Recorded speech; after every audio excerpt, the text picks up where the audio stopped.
Fokus untuk persiapan besok, timnas bertanding melawan Vietnam di Hanoi, di kandang Vietnam.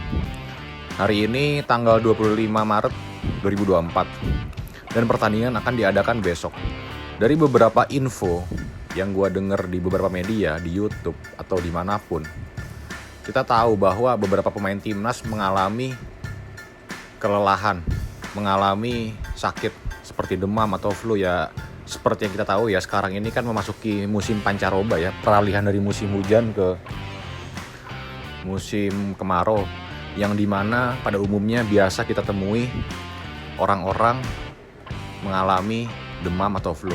Dan ini pun dirasakan oleh beberapa pemain dari timnas kita, seperti pemain pilar kita yaitu Ivar Jenner, Rafael Strijk, Nadeo, Justin Hapner, dan ada 1, 2, atau 3 ya, gue lupa ya, kurang lebih adalah beberapa pemain ya. Tapi tadi itu adalah beberapa pemain penting yang tadi gue sebut. Nah sekarang yang terakhir gue denger, mereka sudah mulai fit. Tapi untuk kepastiannya kita tunggu saja besok seperti apa line up-nya, apakah mereka akan turun atau mereka tidak main ya, kita nggak tahu ya. Kita pokoknya siap-siap saja menunggu kejutan dari Sintayong seperti apa besok. Nah, sekarang kita bicara mengenai peluang kita untuk lolos ke Piala Dunia 2026. Dan lawannya jelas, ini merupakan salah satu rival terberat kita di Asia Tenggara. Tapi pada momen kali ini, ditambah juga dengan pertandingan yang kemarin di mana kita berhasil mengalahkan Vietnam di GBK dengan skor tipis 1-0. Walaupun dengan permainan yang kurang menjanjikan. Tapi rasa optimisme ini sangat berbeda dibanding sebelum-sebelumnya. Karena momentum kita ini sedang dalam performa yang sangat bagus. Ya ditambah juga dengan kehadiran pemain naturalisasi seperti Tom Haye dan Ragnar Oratmangun yang akan bermain di leg kedua ini ya, di tandang melawan Vietnam. Jadi rasanya beberapa fans timnas atau beberapa pengamat bola, beberapa penikmat bola, mereka melihat kali ini timnas itu rasanya seperti tim favorit untuk memenangkan pertandingan, dan Vietnam ini rasanya seperti tim underdog, tim yang tidak diunggulkan. Walaupun pada realitanya ranking FIFA kita masih berada jauh di bawah Vietnam, tapi kali ini dengan kekuatan yang berbeda, ditambah juga dengan kualitas permainan Vietnam yang menurun ya dalam beberapa bulan belakangan ini ya, terutama kita bisa lihat di Piala Asia kemarin seperti apa. Tapi tetap saja kita tidak bisa meremehkan Vietnam. Mereka masih mempunyai kualitas walaupun memang tren mereka sedang menurun, kurang lebih seperti itu. Nah, terus ini adalah sesuatu potensi yang menjanjikan buat kita. Peluang kita sangat besar sekali untuk lolos ke Piala Dunia 2026 ya. Dan ini momentum kita gitu. Dan ini adalah peluang besar kita. Kenapa? Karena kita berhasil mengalahkan Vietnam kemarin, dan sekarang rasanya kita harus optimis. Kita bisa mengalahkan Vietnam di kandangnya Vietnam, di Hanoi. Walaupun di bawah pressure supporter tuan rumah, tapi gue yakin dengan kehadiran pemain-pemain yang terbiasa berlaga di liga-liga Eropa, itu tidak akan mempengaruhi secara signifikan mental pemain kita. Kurang lebih seperti itu. Dan kalau hitung-hitungan peluang untuk lolos, ya sangat besar sekali peluang kita untuk lolos.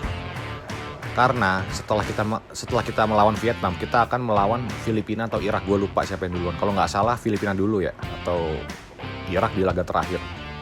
Oh Irak dulu ya, Irak dulu baru Filipina. Jadi ini besok itu merupakan laga penentuan kedua setelah di GBK. Penentuan pertama sekarang ini, besok ini adalah penentuan kedua. Jika timnas kita berhasil mengalahkan Vietnam, hampir dipastikan kita bisa lolos ke ronde selanjutnya, ke ronde ketiga, di mana nanti kita akan bersaing dengan tim-tim top Asia macam Arab Saudi, Korea Selatan, Jepang, Iran, Uzbekistan, Australia. Ya kurang lebih seperti itu. Ditambah juga dengan jatah Piala Dunia ya, jatah tim dari Asia itu bertambah menjadi 8 tim. Yang awalnya 4 tim menjadi 8 tim sekarang. 4 tim, kurang lebih seperti itu. Jadi gue yakin timnas kita bisa lolos ke Piala Dunia jika momentum ini tetap terjaga. Kurang lebih seperti itu.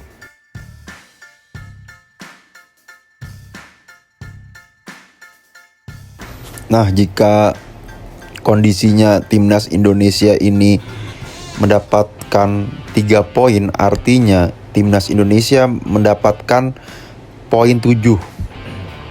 Nah, di mana selisih dengan Vietnam itu, kalau kita hitung-hitungan, Vietnam itu di posisi ketiga ya, otomatis 4, dan kita dalam artian tidak mengabaikan Filipina ya, dan kemungkinan Filipina tuh kalah atau imbang ya lawan Irak ya, paling bagus. Itu udah selisih 4 poin ya, Vietnam 3 poin. Kalau kita menang kita 7, Vietnam 3 poin. Artinya nanti di laga terakhir, 2 laga terakhir di kandang, 2 kandang kita, yang pertama di lawan Irak dan yang kedua melawan Filipina, itu sekitar bulan Juni kalau nggak salah, Mei atau Juni. Kita cukup menang sekali aja melawan Filipina, atau kita menang sekali lawan Irak, otomatis kita akan lolos ke babak ketiga ya. Namun jika halnya kita imbang melawan Vietnam, otomatis kita hukumnya wajib menang melawan Irak ya. Karena bagaimanapun juga nanti di pertandingan terakhir Irak itu akan bertanding melawan Vietnam. Ini dikhawatirkan akan bermain mata nih antara Irak dan Vietnam. Karena Irak otomatis kalau menang nanti besok ya melawan Filipina, otomatis Irak poinnya sudah 12. Dan itu di 2 laga terakhir tidak menjanjikan ya. Walaupun memang tergantung lagi kalau Indonesia bisa bermain mata atau bisa memanfaatkan peluang yang ada, kita menang dua-duanya di laga terakhir, itu kita bisa lolos ke babak ketiga ya. Babak penentuan di mana 8,5 slot jatah dari Piala Asia, dari negara Asia untuk lolos ke Piala Dunia tuh sangat terbuka ya. Nah, otomatis juga jika halnya lolos ke babak ketiga juga, ini pertama sejarah Indonesia bisa lolos ke babak akhir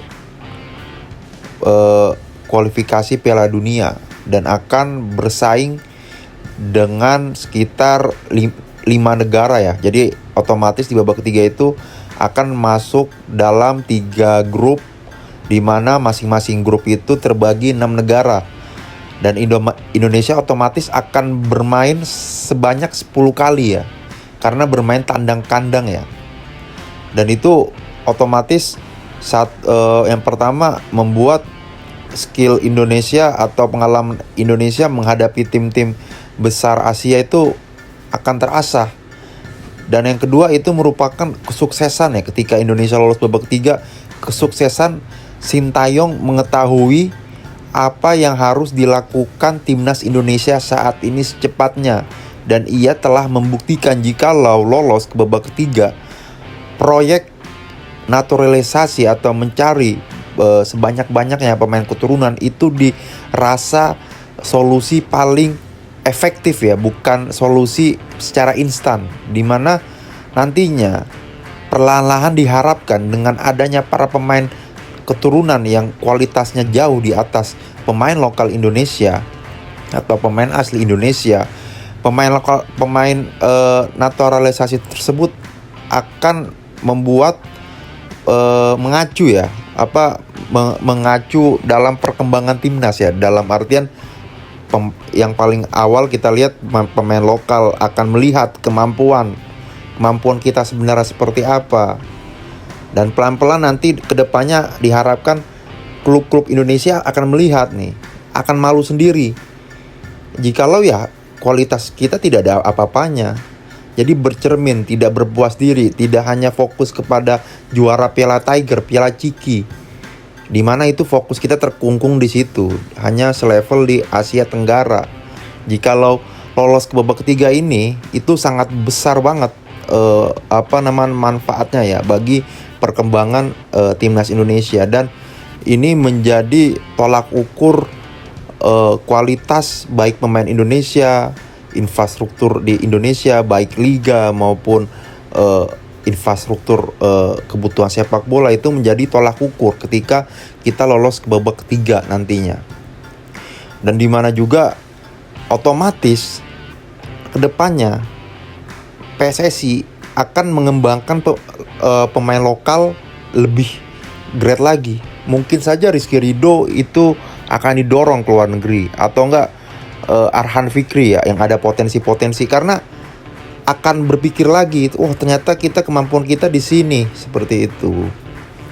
Nah, jadi memang kelolosan Indonesia ke babak 3 itu adalah suatu keharusan bagaimana Indonesia itu akan berkembang. Jikalau kita tidak lolos ke babak 3, otomatis Sintayong nasibnya akan out ya, maksudnya akan diganti dengan pelatih lain dan akan dari nol lagi statistik timnas Indonesia, dan levelnya mungkin nanti dari nol lagi, uji coba dengan negara-negara bawah.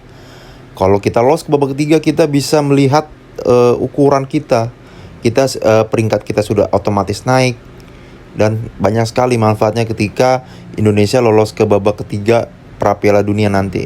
Oke, terima kasih.